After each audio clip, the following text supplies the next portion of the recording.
I like to put stuff online. So check this out. We've been seeing SYTA for the last probably 2 weeks just do nothing but a nosedive. Not a nosedive, but I guess it's lost 50% of its value since when it was uh, operating in the $4 range, the 380 range. But we have to realize what's going on here. So you're going to go to dilution tracker and realize that when the company just announced their dilution of more common shares into the float, we are 40% fully diluted yet.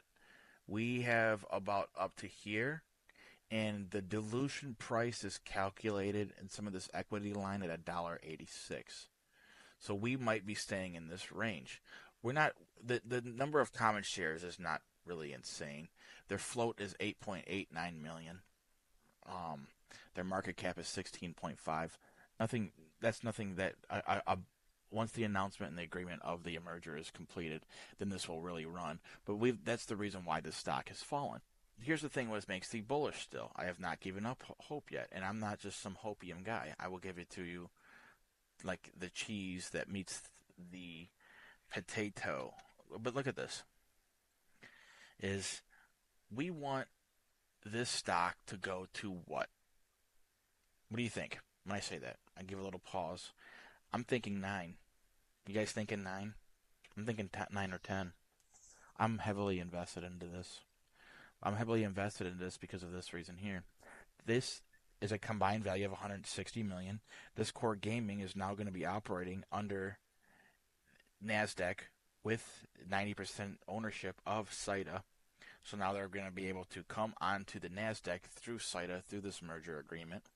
We see the value. We see how core gaming has been doing pretty well recently. Went through the filings, and I didn't see anything that I didn't recognize before when it comes to dilution. More propositions to introduce more dilution. I don't see that in any of the filings.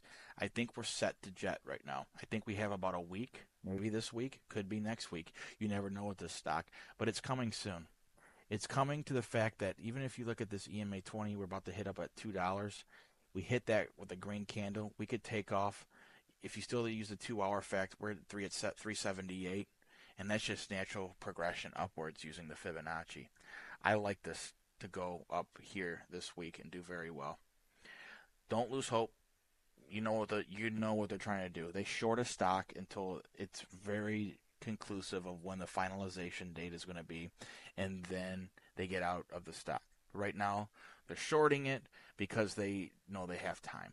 It's the classic move of a merger move. People just like we buy merger plays and we hold it and wait for the completion to be done. They do the same with shorting and waiting for the completion date to be done. Short it, scare shareholders, and they'll sell their shares and wait to buy back in closer to merger completion date, and they lose position because of scared money. Anyways, if you find this information useful, come on over to the Discord or subscribe to the YouTube. Subscribe to the YouTube, and don't be the people that just take information and don't ever give back. Bad things happen to those types of people. You're walking outside, something falls on your foot. Or, you're in the restaurant and you find a hair in your food. And you're like, how the heck does this crap keep happening to me? Well, that's the consequences for not subscribing to Capital Conspiracy is natural causes.